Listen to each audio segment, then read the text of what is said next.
આ દુનિયાના 33 કરોડ દેવતાઓને આપણે પકડી નહીં શકીએ, પણ આ બાપ દીકરાને પકડી લો ને તો કોઈના બાપની તાકાત નથી તમારો વાળ વાંકો કરી શકે।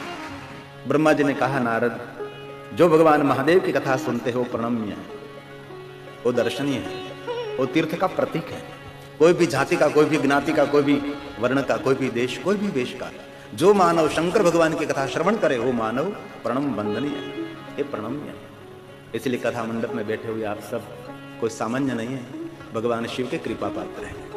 प्रभु ने बहुत कृपा की है, तो आप सब इस तीर्थ में बैठकर शंकर जी की कथा श्रवण कर रहे हैं।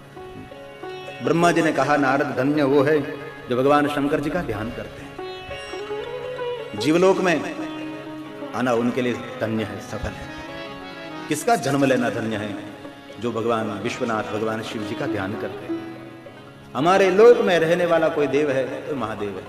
किसी को पूछो आपने देवलोक देखा तो कि नहीं, और किसी को पूछो ब्रह्मलोक देखा तो कि नहीं, इंद्रलोक देखा तो कि नहीं, स्वर्गलोक देखा तो कि नहीं, वैकुंठ लोक देखा तो कि नहीं, गौलोक देखा तो कि नहीं। शिव कहाँ रहते हैं? कैलाश में। इसमें पूछो कैलाश देखा तो क्या? हमारे लोक में रहने वाला कोई देव है तो भगवान शंकर है, भगवान शिव है। शंकरम लोक शंकरम, हमारे लोक में कोई रहने वाला देव ये शिव है, ये शंकर जी, ये महादेव है। इसलिए जीवलोक में जो विश्वनाथ भगवान शिव जी का ध्यान करे उसका जन्म लेना धन्य है। और एक बात जरूर याद रखनी चाहिए, इस दुनिया में देव कितने ही महान हो, लेकिन कोई देव को हम विश्वनाथ नहीं कह सकते। विश्वनाथ एक है, ये मेरा सोमनाथ है, ये भगवान शंकर है।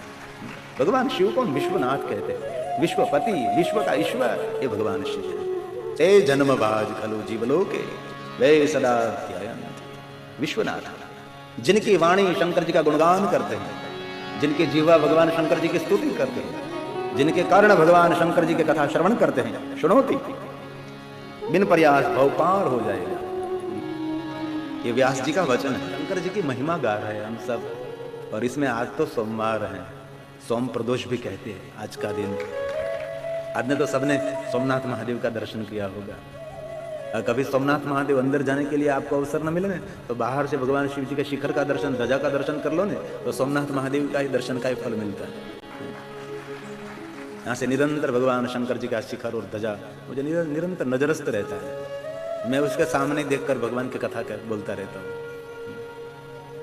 और कहीं कहीं मैं दूर दूर कथा कहने के लिए जाता हूँ तो मैंने कभी कभी मुझे ऐसा भास भी हो जाता है कि इस शिखर मेरे सामने है, और वास्तव में सोमनाथ हमारे सबके साथ हैं। ये प्रथम ज्योतिर्लिंग है, पहला ज्योतिर्लिंग है। बहुत कठिन कोई स्तोत्र आपको मुखपाठ न हो, कंठस्थ न हो, तो कम से कम 12 ज्योतिर्लिंग तो कंठस्थ करना ही चाहिए। इस 12 ज्योतिर्लिंग को याद करने मात्र से, इसलिए बहुत कठिन स्तोत्र आपसे मुखपाठ न हो सके तो कम से कम 12 ज्योतिर्लिंगों तो जरूर याद रखना चाहिए। इस भारत की धरा पर इस 12 ज्योतिर्लिंग विराजमान है। एक 12 ज्योतिर्लिंग का पाठ करें और दूसरा द्वादश गणेश जी का पाठ करें।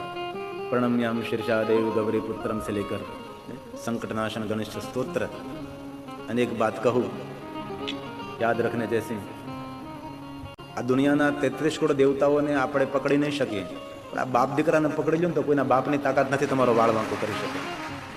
શંકર અને ગણેશ બાપ દીકરો જ ને, આ ये बाप દીકરો भगवान शंकर और गणेश, उन दोनों को रोज बस सुबह में, दोपहर और शाम 3 समय पाठ करो। सुबह में आंख खोले 12 ज्योतिर्लिंग और गणेश जी के द्वादश नाम। भोजन करने से पहले दोपहर 12 भगवान के ज्योतिर्लिंग और द्वादश भगवान गणेश। शाम के समय भी त्रिसंध्या हो जाएगी, त्रिकाल संध्या हो जाएगी। कोई भी व्यक्ति इतना तो कर सकता है जो करना चाहे। तो जिस धरा पर हम बैठे हैं ये धरा प्रकाश की धरा है। इस धरती की बहुत महिमा है। यहाँ भगवान द्वारकाधीश कृष्ण जी भी यहाँ पधारे थे। ये धरा की महिमा एक श्लोक में गाई गई है। सौराष्ट्र देशे विशदे अति रम्य। ये सौराष्ट्र धरा, अब तो पानी थोड़ा खत्म हो गया इसीलिए, बाकी सौराष्ट्र तो सौराष्ट्र था। इतनी रमणीय धरा थी वो सौराष्ट्र। धीरे धीरे पानी भी खत्म हो गया और बहुत पहले विधर्मियों की त्रास भी सहन की इसके कारण, बाकी सौराष्ट्र तो सौराष्ट्र है। शिव महापुराण में सौराष्ट्र का वर्णन है। अरे शिव महापुराण में तो है शिव रहस्यम ग्रंथ में भी है, सौराष्ट्र भूमि का वर्णन है। इस धरा ये बहुत पावन धरा है। इस सौराष्ट्र धरा पर प्रभास तीर्थ में बहुत सारे भगवान शंकर जी के सुंदर सुंदर लिंग स्वरूप है। यहाँ मंकेश्वर महादेव का बहुत प्राचीन लिंग स्वरूप है प्रभास तीर्थ में, जिनको साक्षी महादेव माना गया है, जो त्रिवेणी संगम पर है। भगवान मंकेश्वर महादेव त्रिवेणी के संगम पर है। त्रिवेणी में स्नान करने के बाद इस भीगे कपड़े से भगवान की पूजा और उसका दर्शन कर, अवसर मिले तो यहाँ त्रिवेणी संगम पर मंकेश्वर महादेव है, उसका दर्शन कैसे करें? तो पहले त्रिवेणी में स्नान करो, बाद में बस यही कपड़े, भिगे हुए कपड़े से आप भगवान शंकर का दर्शन पूजन करो। और सभी कामना की पूर्ति करने वाला ये मंकेश्वर महादेव है, ये प्रभास तीर्थ में है। और ये सिद्धनाथ महादेव है, महाभारत कालीन है। 5 पांडवों के द्वारा ये लिंग स्थापित हुआ है। और यहाँ एक हिंगलाज माता का भी मंदिर है। 5 पांडवों ने 1 वर्ष तक यहाँ गुप्त वास किया था, तब उनकी भी एक लोक वायका है। एक रात्रि में 5 सूर्य मंदिर भी निर्माण हुए थे, उसकी भी एक कथा है। तो बहुत प्राचीन एक लिंग स्वरूप जिनका नाम है सिद्धनाथ महादेव, जो प्रभास तीर्थ में है। एक सागर के अंदर, समुद्र के अंदर और समुद्र के किनारे पर एक सुंदर शिवलिंग है, बाण गंगेश्वर महादेव। ये प्रभास तीर्थ में यहाँ पहले दिन मैंने कहा था, यहाँ कम से कम 34-35 शिवलिंग हैं। जूना सोमनाथ से लेकर मूल सोमनाथ तक बहुत सारा असंख्य लिंग स्वरूप इस प्रभास तीर्थ में है। जो जो संत यहाँ पधारे उसने अपने करकमलों के द्वारा भगवान महादेव के लिंग स्वरूपों की स्थापना की है। बाण गंगेश्वर महादेव समुद्र के अंदर हैं, आप अवसर मिले तो जरूर जा सकते हैं। और एक महादेव का नाम है रोटलेश्वर महादेव। इस लिंग की बहुत महिमा है। यहाँ के लोक वायका है कि ये शिवलिंग हर साल थोड़ा थोड़ा चावल के दाने के बराबर ये बढ़ रहा है, बड़ा हो रहा है। पहले 3 फुट का था, अब 4 फुट का हो गया है। अब बड़ा शिवलिंग धीरे, रोटलेश्वर महादेव उसका नाम है। उसको नैवेद्य बाजरे का रोटला और अड़द की डाल, उसको नैवेद्य अर्पण होता है, એટલે रोटलेश्वर महादेव। रोटलेश्वर महादेव जाकर बाजरे का रोटला भगवान शिव जी को अर्पण करें, साथ में अड़द की डाल भगवान शंकर जी को अर्पण करें, और वहां ही बैठकर बाजरे का रोटला और अड़द की डाल का भोजन करें। रोटलेश्वर महादेव की यहाँ महिमा है। किसी की मनोकामना पूर्ण नहीं होती तो वहां रोटलेश्वर महादेव जाकर भगवान की मन्नत रखे, बाबा मैं आपको बाजरे का रोटला अर्पण करूं और मेरी मनोकामना पूर्ण करो। एक लोक मान्यता है कि भाई उसकी कामना पूर्ति होती है। ये रोटलेश्वर महादेव है। और एक महादेव का नाम है वेणेश्वर महादेव, जो यहाँ नजदीक है। वेणु नाम के एक राजकुमारी थी, परम शिव भक्त थी, नित्य भगवान महादेव की पूजा करती थी। पाटन राजा की पुत्री वेणु नाम के राजकुमारी शिव की परम भक्ति थी। और पहले तो सब लोग शिव की ही उपासना करते थे, भगवान महादेव की भक्ति करते थे। और विधर्मियों ने इस रजवाड़े पर बहुत लूट चलाई, बहुत सारे आक्रमण हुआ यहाँ, और बहुत सारे रजवाड़ा को खत्म कर दिया। तब पाटन ऊपर आक्रमण हुआ और वेणु नाम की कुंवरी को पकड़ने के लिए बहुत सारे विधर्मी उनके पीछे पड़े। तो गुप्त मार्ग वो जान रही थी, वेणु नाम के राजकुमारी, तो गुप्त मार्ग से वेणेश्वर महादेव पहुंच गई और भगवान महादेव को प्रार्थना करने लगी कि हे भगवान, हे महादेव, मेरी कौमारी की रक्षा करो आप, वो लोग मुझे लूटने के लिए आ रहे हैं, भगवान मेरी रक्षा करो। अंतर्नाद किया वेणु नाम के राजकुंवरी ने, और वहां तक तो विधर्मी वहां पहुंच गए थे। राजकुंवरी को पकड़ने के लिए जब गए तो ये भगवान महादेव का लिंग स्वरूप था, वो टूटा, इनमें से 2 भाग हुए। वेणु नाम की राजकुंवरी इस लिंग के अंदर समा गई, और जो विधर्मी वहां पहुंचे थे उसने पकड़ने के लिए, बाहर निकालने के लिए बहुत प्रयास किया, बहुत प्रयास किया, लेकिन तब तक तो ये शिवलिंग बंद हो गया था। अंदर ये वेणु नाम की राजकुमारी कुमारी ये शिवलिंग के अंदर समा गई। अभी भी ये निशान है। बाद में विधर्मियों ने लिंग पर बहुत प्रहार किया, कुहाड़ी से, भाला से, बहुत सारे हथियारों से लिंग को तोड़ने के लिए बहुत प्रयास किया गया, लेकिन लिंग टूटा नहीं। इनमें से बहुत सारे भमरे निकले और पूरे विधर्मियों को वहां से भगा दिया। उसके नाम से हुआ ये वेणेश्वर महादेव। अवसर मिला तो जरूर उनका भी दर्शन करो। यहाँ बहुत सारे प्राचीन भगवान महादेव के लिंग स्वरूप हैं। कदम कदम पर भगवान महादेव यहाँ विराजते हैं। ये शंकर भगवान की धरा है, प्रभास तीर्थ की धरा है, ये कृष्ण जी की प्यारी धरा है। इसलिए कृष्ण भक्तों के लिए तो ये प्रभास तीर्थ श्रेष्ठ है ना। प्राचीनों पिपड़ों से लेकर भगवान द्वारकाधीश ने अंतिम अभिषेक तो सोमनाथ का किया ना, भाई बलराम के साथ। तब गमन करना था, तो अब अंतिम प्रणाम सोमनाथ महादेव को। अंतिम यात्रा सोमनाथ की हुई। बाद में तो भगवान गए सदा। ये भगवान द्वारकाधीश की, कृष्ण जी की प्रिय धरा है। इसलिए वैष्णवों को तो एक बार जरूर सोमनाथ आना ही चाहिए। जो कृष्ण भक्त है उनके लिए तो बहुत महत्व की धरा है ये प्रभास तीर्थ है। ये कृष्ण को याद कर रहा हूं तो साथ में राधा कृष्ण को भी याद। बहन जी ने कहा था ना कि कृष्ण की लीला में तो राधा होती है, गोपी होती है, और शंकर जी की लीला में कोई राधा नहीं, कोई गोपी नहीं। यहाँ तो भूत प्रेत डाकिनी शाकिनी नाक डमरू नफीरी रणसिंगी ऐसा होता है। पुराण जी ने कहा है महात्माओं, अत्रि पुत्र चंद्र, अत्रि पुत्र भगवान दत्तात्रेय, अत्रि पुत्र दुर्वासा मुनि त्रय मानसया के पुत्र है। भगवान दत्तात्रेय भगवान विष्णु का अंश अवतार है, दुर्वासा मुनि शंकर जी का अंश अवतार है, चंद्र ब्रह्मा जी का अंश अवतार है। उनकी भी बहुत सुंदर दिव्य कथा है। अत्रि और अनसुया का पूरा जीवन चरित्र शिव पुराण में है। अत्रि महाराज और अनसुया जी को याद करने मात्र से पवित्रता मिलती है। देखो जरा चिंतन करो, अत्रि और अनसुया को याद करने से पवित्रता मिलती है तो उनका जीवन कितना पवित्र होगा, उनका जीवन कितना ऊंचाई भरा होगा। देखो तो सही, जिनका नाम लेने से पवित्रता मिलते उनका जीवन कितना कितना दिव्य होगा।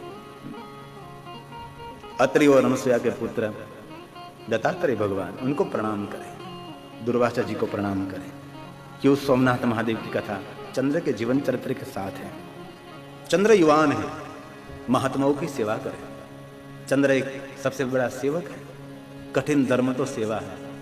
महात्माओं की सभा में जो अत्रि महाराज का मान सम्मान बहुमान है, और आज उसके पुत्र चंद्र का भी मान सम्मान बहुमान है। महात्मा सभी उनका आदर करते हैं। क्यों? सेवक है, सबकी सेवा करता है। चंद्र युवान है, युवानी सेवा थे शोभे। चंद्र के मन में एक विचार प्रकट हुआ कि मैं युवान हूं, मुझे विवाह करना चाहिए, लेकिन ऐसी कोई मुझे कन्या मिले जिनमें सेवा भाव, जिनमें लागणी प्रेम आदर होना चाहिए, सुसंस्कारी हो, मेरी सेवा कार्य में जो मुझे मदद करे, ऐसी कोई कन्या ने सुकन्या मिले तो मुझे विवाह करना है। एक दिन चंद्र महाराज यज्ञनिमित्त नैमी शरण गए। वहां प्रजेश दक्ष की बहुत सारी पुत्री यज्ञ नारायण का दर्शन करने पधारी थी। इसमें वीरणी की पुत्री जिनका नाम है रोहिणी, रोहिणी और चंद्र का मिलन हुआ। रोहिणी ने कहा, चंद्र मैं भी युवान हूं, मुझे विवाह करना है, लेकिन मुझे कोई प्रतिष्ठित युवक मिले, समाज में जिनका मान सम्मान प्रतिष्ठा हो, ऐसा कोई कर्मनिष्ठ हो, मुझे विवाह करना है। चंद्र ने भी अपनी बात कही कि मुझे भी विवाह करना है, लेकिन ऐसी कोई कन्या मुझे मिले कि मेरी सेवा कार्य में मुझे मददरूप हो। दोनों के विचार दोनों एक बने, निर्णय लिया गया। चंद्र ने कहा मैं मेरे पिता को कहूँ, रोहिणी ने कहा मैं मेरी माता वीरणी को कहूँ। दोनों पक्ष में बात हुई और दोनों मिले। अत्रि महाराज ने कहा, प्रजेश दक्ष, आपकी पुत्री जो रोहिणी है ना, उनके साथ मेरा पुत्र चंद्र कहता है कि विवाह करना चाहते हैं, आप क्या कहते हैं? कोई भी प्रश्नोत्तरी नहीं की। दक्ष महाराज ने कहा, आपका पुत्र चंद्र प्रतिष्ठित व्यक्ति है, मेरी पुत्री रोहिणी का विवाह आपके पुत्र चंद्र के साथ करने के लिए मैं आह कहता हूं। अत्रि महाराज की बहुत प्रसन्नता हुई, अनसुया जी बहुत प्रसन्न हुई, कोई भी प्रश्न नहीं हुई। असमानता कितनी है? चंद्र एक ऋषि का पुत्र है, पर्ण कुटीर में रहता है, आश्रम में रहता है, और ये रोहिणी कौन है? ये राजा की पुत्री है, राजमहल में रहती है। ये महाराजा महान शताधीश, ये प्रजेश की पुत्री है, ये ऋषि का पुत्र है। लेकिन यहाँ संपत्ति की बराबरी नहीं है।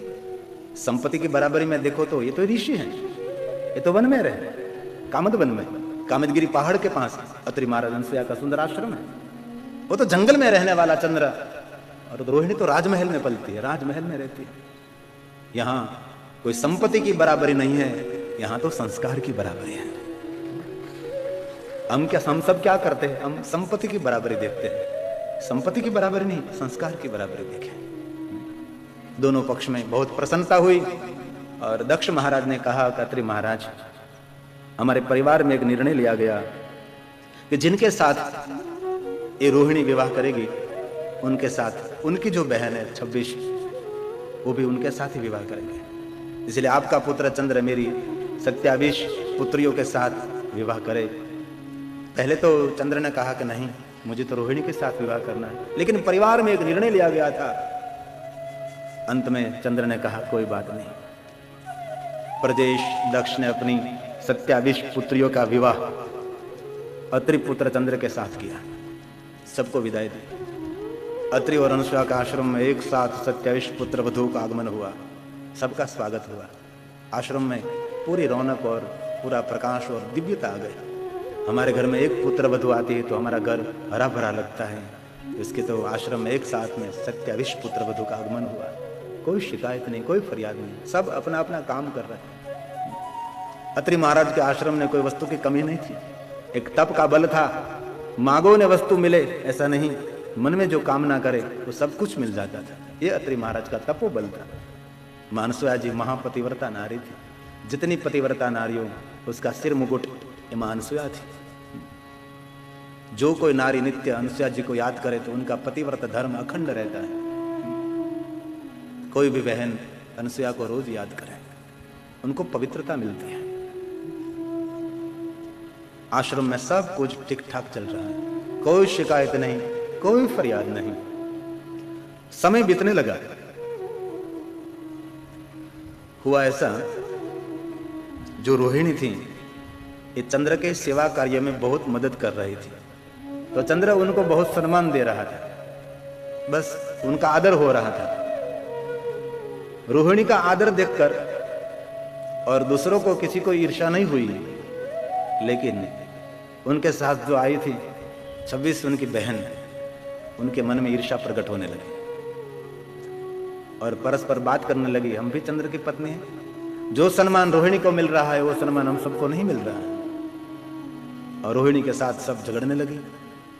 चंद्र ने कहा आप शांति से रहिए, आश्रम में कोई वस्तु की कमी नहीं है, आप सब सेवा कार्य करो। लेकिन जो 26 थी उनको कोई सेवा कार्य में प्रीति नहीं थी। रोहिणी सेवा भावी उसका स्वभाव था। चंद्र बार बार उनको आदर और सम्मान करता था और दिन प्रतिदिन ईर्ष्या की वृद्धि होने लगी। मानव जीवन में सबसे बड़ा खतरनाक कोई रोग है तो उनका नाम है ईर्ष्या, जलन। कोई कहे मुझे सुखी होना है तो कोई सुंदर कपड़ा पहनकर ठीक है, थोड़े दिन तक उसको अच्छा लगता होगा, लेकिन सुखी होने का तरीका सुंदर कपड़ा नहीं, सोने चांदी का आभूषण नहीं, राजमहल नहीं, फर्नीचर नहीं, सुंदर नेचर, ये सुख का साधन है। हमारा स्वभाव सुंदर होना चाहिए। कोई कहे मुझे सुखी होना, आनंदित रहना है, तो उसको कहना चाहिए ईर्ष्या का जड़ मूल में से त्याग दो। हम यहाँ पधारे सोमनाथ महादेव के सानिध्य में, आज से हम सब व्रत करेंगे, हम दूसरों की कभी ईर्ष्या नहीं करेंगे, हम हमारे शत्रुओं की, हमारे दुश्मनों की भी ईर्ष्या नहीं करेंगे। छोटी सी बात है लेकिन जीवन में बहुत बड़ी क्रांति कर सकता है। ईर्ष्या करने से रूप खत्म हो जाएगा, ईर्ष्या करने से पुण्य भी चला जाएगा। ईर्ष्या एक दिमक जैसा काम करती है, जैसे लकड़ी को अंदर से खा जाते हैं, ईर्ष्या आदमी को अंदर से खा जाती है। कैंसर नाम का रोग किसी को हुआ तो कैंसर की तो दवा है, घबराने की कोई जरूरत नहीं, लेकिन ईर्ष्या नाम का रोग जिनको हुआ है उनकी तो कोई दवा ही नहीं। इसलिए आज से हम सब संकल्प करेंगे, किसी की सफलता देखकर, किसी का पद पदवी और किसी की ऊंचाई देखकर हम कभी किसी की अदेखाई नहीं करेंगे, हम किसी की ईर्ष्या नहीं करेंगे। एक छोटी सी बात है लेकिन जीवन में बड़ी क्रांति हो सकती है। हम दूसरों की ईर्ष्या बहुत करते हैं, हम એટલે हम आपने आज से धीरे से त्याग कर दीजिए। आप सोमनाथ महादेव के सानिध्य में कथा सुनकर जाओ ने तो आपका जीवन कुछ नया होना चाहिए, कुछ बदला हुआ जीवन होना चाहिए। ईर्ष्या करने से कोई अर्थ नहीं होता है। ईर्ष्या सबसे बड़ी खतरनाक, अति खतरनाक रोग है।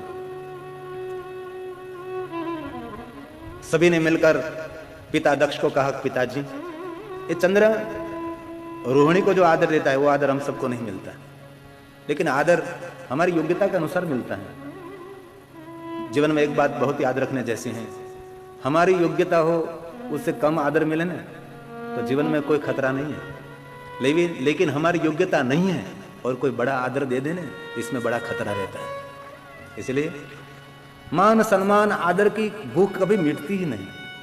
दूसरों का कितना ही सम्मान करो, कितना ही आदर करो, उनको ऐसा लगता है अभी भी आदर होने लगे। सम्मान की भूख अच्छी नहीं, प्रशंसा की भूख तो बहुत खतरनाक है। हमारी कोई प्रशंसा करे, हमारी कोई प्रशंसा करे, कभी नहीं।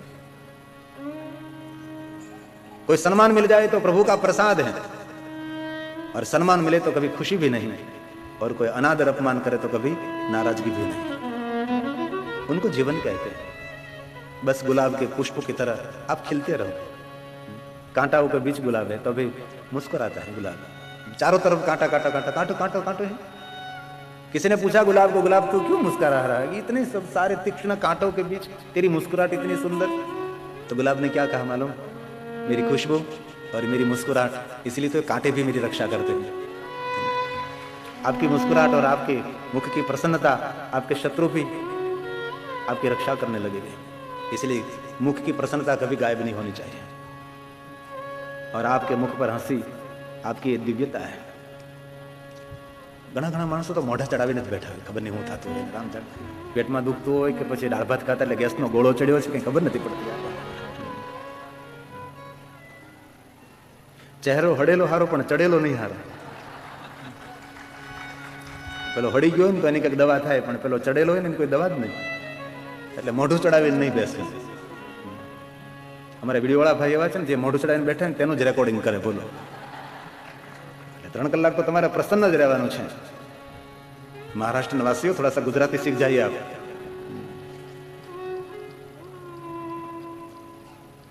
सभी ने मिलकर कहा, पिताजी हमको भी आदर मिलना चाहिए। दक्ष महाराज पधारे, कहा, चंद्र विमल कुल में आपका जन्म हुआ है, कितना उत्तम कुल है आपका। अत्रि महाराज का कुल तो वंदनीय है, और आप ऐसा व्यवहार करते हैं। आपका जो व्यवहार है, वर्तन विषम तवै नरक प्रदमी रीतम, ये जो आपकी रीत है, नरक में गिरने की रीत है। आप रोहिणी को बहुत सम्मान दे रहे हैं, आप जो उनके साथ है उनका कोई सम्मान नहीं।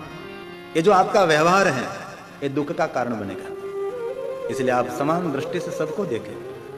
वडिल उनको कहते हैं जिनके हृदय में क्षमा नाम का भाव हो, जिनकी दृष्टि में समानता हो, उनको वडिल कहा जाता है। इस दुनिया में वडिल बहुत कम लोग होते हैं, ज्यादा लोग तो वृद्ध होते हैं, बुढ़े लोग होते हैं, वडिलता नहीं होती। वडिल उनको कहते हैं जिनका स्वभाव वट वृक्ष जैसा होता है, विशाल स्वभाव, विशाल हृदय, समान दृष्टि, क्षमा नाम का भाव, उनको वडिल कहते हैं। ए वडिल, उनको वडिल कहा जाता है। बड़े व्यक्ति वडिल, मूर्धन्य व्यक्ति वडिल। चंद्र ने हाथ जोड़कर कहा, पिताजी कोई बात नहीं, अब मैं ख्याल रखूंगा। चंद्र तो गुणवान था, अत्रि पुत्र, अनसुया का पुत्र चंद्र। दक्ष महाराज तो चले गए, लेकिन यहां तो कोई ऐसा कोई भाव नहीं था कि भाई उसका ज्यादा आदर करे, उसका कम आदर करे। लेकिन चंद्र का एक स्वभाव बन गया था रोहिणी का आदर करना। बार बार झगड़ा, कंकास, कजिया। अत्रि महाराज अनसुया जी कहने लगी, करे आप राजा की पुत्री हैं, आप क्यों झगड़ा कर रही हो? शांति से रहो आप। ये साधु का आश्रम है, ये ऋषि का घर है, ये पर्ण कुटीर है। कोई किसी की बात मानने के लिए तैयार नहीं। सुबह में झगड़ा, दोपहर, शाम, निरंतर कंकास झगड़ा चलता ही रहता है, चलता रहता है। और जहां जिस घर में निरंतर झगड़ा, कंकास, कजिया चलता रहे ना, वहां निर्धनता आती है। इसलिए घर में कभी नहीं शांति का वातावरण रहे। भले पूरे दिन आप झगड़ो, कोई बात नहीं, सुबह में कभी झगड़ना नहीं चाहिए। भोजन करते समय नहीं, और संध्या के समय नहीं। इसलिए मैं ऋषि मुनियों ने कहा, 3 समय मौन धारण करो। सुबह सुबह में प्रातःकाल मौन रहिए, भोजन के समय मौन रहिए, और संध्या के समय मौन रहो, क्योंकि मौन रहने से कलह नहीं होता। और शंकर भगवान ने भवानी को कहा, भवानी मुझे बहुत सारे व्रत प्रिय है। 16 सोमवार का व्रत है, साकरिया सोमवार, भाखरिया सोमवार, चंद्रन व्रत से लेकर नंदा व्रत से लेकर सभी व्रत, त्रयोदशी से लेकर सभी व्रत मुझे प्रिय है। लेकिन सबसे बड़ा मुझे प्रिय व्रत है, इस व्रत का नाम है मौन व्रत। बाबा को बहुत प्रिय है, इसलिए मौन रहिए। मौन रहने से हमारी शक्ति खिलती है, हमारी याद शक्ति बढ़ती है। मौन रहने से रूप भी बढ़ता है, मौन रहने से आयु भी बढ़ती है। इसलिए मौन रहो। बोलो तो धीरे धीरे धीरे धीरे बोलो। एक शब्द बोलने से पहले 2 बार विचार करके बोलिए, और ज्यादा से मौन। और हमारा स्वभाव क्या है? कारण हो तो भी बोले, बिना कारण बोले, जागते समय बोले। कहीं लोग तो नींद में भी बोलते रहते पूरी रात। ये तो भगवान ने कृपा के मरने के बाद बोल नहीं सकते, तो मृत्यु होगी तो भी बोलते बोलते शमशान की यात्रा करेंगे। बड़बड़ाहट बड़बड़ाहट बड़बड़ाहट। कई लोग होते बहुत बोलते, कई लोग फोन करते हैं तो भी इतना बोले मोबाइल में, हमारी तो बारी ना आवे। दूसरों को बोलने दीजिए थोड़ा सा, आप थोड़ा सा मौन रहो। मौन सबसे बड़ा सद्गुण भी कहा गया, मौन। आज से हम सब मौन व्रत करेंगे।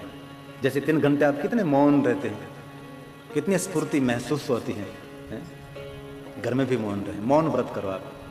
सोमवार के दिन हम मौन रहेंगे, त्रयोदशी के दिन हम मौन रहेंगे, एकादशी के दिन हम मौन रहेंगे। बाबा को बहुत प्रिय है मौन व्रत। और शिवालय में जाकर तो पूर्ण मौन रहो आप, बाबा को बहुत प्रिय है मौन व्रत। और शंकर जी ने भवानी को कहा, भवानी सुन, जो मेरा नाम लेकर मौन व्रत धारण करता है ना, वो सबसे बड़ा वक्ता बन सकता है। उनको वक्तव्य की शक्ति मिलती है जो मौन रहे। इसलिए ज्यादा से ज्यादा मौन रहने का प्रयास करें। फिर से 26 मिलकर पिता के पास गई। अब दक्ष महाराज को दुख हुआ। आइए चंद्र के पास। चंद्र, मैंने एक बार नहीं बहुत बार आपको समझाया, लेकिन आपने मेरी बात कोई मानी ही नहीं। मैंने प्रार्थना भी की। और आज दक्ष महाराज अपनी पुत्रियों के बात में आकर चंद्र को कहने लगे। स्वयं दक्ष बोले, चंद्र आपने मेरी बात मानी नहीं, आपको क्षय रोग होगा। दक्ष ने श्राप दिया, चंद्र को क्षय रोग हो गया, जीर्ण बनने लगा, जर्जरित होने लगा, तेजहीन होने लगा। और 26 ने मिलकर कहा, पिताजी ये क्या किया आपने? समझाने के लिए कहा था, श्राप देने के लिए नहीं। आपने तो श्राप देकर दुख में वृद्धि कर दी हमारे। तब दक्ष महाराज ने कहा, मैंने भी बहुत गलती की, मुझे समझाना चाहिए, और मैंने तो श्राप दे दिया। और एक बात बहुत याद रखने जैसी, बहुत समय से मैं बोलता हूं, आवेग में, आवेश में, लागणी में और क्रोध में कोई निर्णय नहीं लेना चाहिए। ऐसी अवस्था, ऐसी मानसिकता में लिया गया निर्णय तद्दन झूठा ही निकलता है। क्रोध में आकर कोई निर्णय ले तो खत्म हो गया, निर्णय अच्छा नहीं होगा, ये बुरा ही निर्णय होता है। आवेग में, आवेश में, बहुत लागणी और प्रेमावश में कभी नहीं। इस समय अनिर्णय रहिए। तो क्रोध के समय तो कोई निर्णय नहीं लेना चाहिए। सभी महात्माओं को मालूम हुआ, करे चंद्र को क्षय रोग हुआ। सभी महात्मा मिलकर ब्रह्मा जी के पास गए और कहा, पिता ब्रह्मा, अत्रिपुत्र चंद्र को क्षय रोग हुआ है, उसके लिए कोई उपाय कहो आप। तब ब्रह्मा जी ने कहा, सुनो, अत्रिपुत्र चंद्र को कहो प्रभास तीर्थ में जाकर पार्थेश्वर महादेव की पूजा करें। जिस तीर्थ में हम बैठे हैं, प्रभास तीर्थ में जाकर पार्थेश्वर महादेव की पूजा करके उसको कहो 6 मास में 10 करोड़ मृत्युंजय मंत्र का अनुष्ठान करें, उनको क्षय रोग में से मुक्ति मिलेगी। सभी महात्मा चंद्र के पास आए और कहा, चंद्र, ब्रह्मा जी ने कहा है प्रभास तीर्थ में जाकर पार्थेश्वर महादेव का पूजन करें। मिट्टी में से जो लिंग निर्माण होता है उसको कहते हैं पार्थेश्वर महादेव। और 6 मास में 10 करोड़ मृत्युंजय मंत्र का जाप करो, आपको रोग में से मुक्ति मिलेगी। ब्रह्मा जी ने कहा है। चंद्र महाराज ने कहा, सुनो महात्माओं, प्रभास तीर्थ में जाकर मैं पार्थेश्वर महादेव की पूजा करूं, लेकिन 6 मास में 10 करोड़ मृत्युंजय मंत्र तो एक व्यक्ति नहीं कर सकता, उसके लिए मैं क्या करूं? तब सभी महात्माओं ने कहा, सुनो चंद्र, आपने हमारे सबकी बहुत सेवा की है, इसलिए हम सब आपके साथ आएंगे। प्रभास तीर्थ में आपके लिए हम सब मंत्र जाप करेंगे, और मंत्र जाप करके जो पुण्य हमको मिलेगा वो पुण्य हम आपको अर्पण कर देंगे। आपके लिए हम सब मंत्र जाप करेंगे।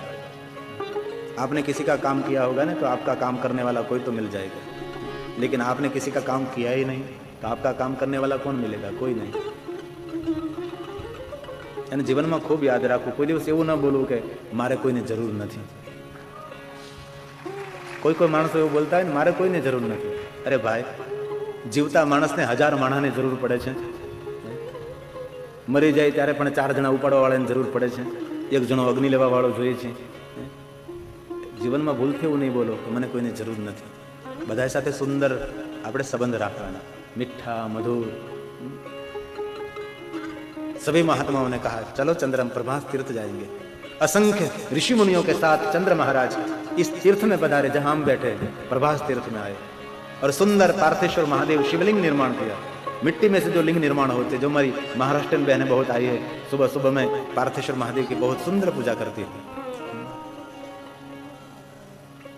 भगवान महादेव का पार्थेश्वर लिंग स्थापित किया और भगवान पार्थेश्वर की पूजा करने के लिए तीर्थों का आह्वान किया। और भगवान व्यास बोले, उसको कहते हैं पार्थेश्वर। उसको कहते हैं वेणुलिंग, उसको कहते हैं बालू का शिवलिंग, मिट्टी में से बनता है, वो है पार्थेश्वर महादेव। महादेव के भक्तों के लिए एक मृत्युंजय स्तोत्र भी है।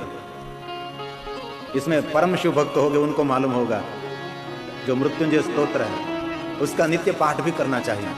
मृत्यु को जीतने वाला स्तोत्र है। इसमें भाव ऐसा व्यक्त किया गया है कि भगवान महादेव आपके चरणों में जब तक मेरा मस्तक झुकता रहेगा तब मृत्यु मेरे निकट भी नहीं आ सकती, ऐसा भाव प्रकट किया है। क्यों? तो मृत्यु के देव, मृत्यु पर जीत देने वाला तो देव है।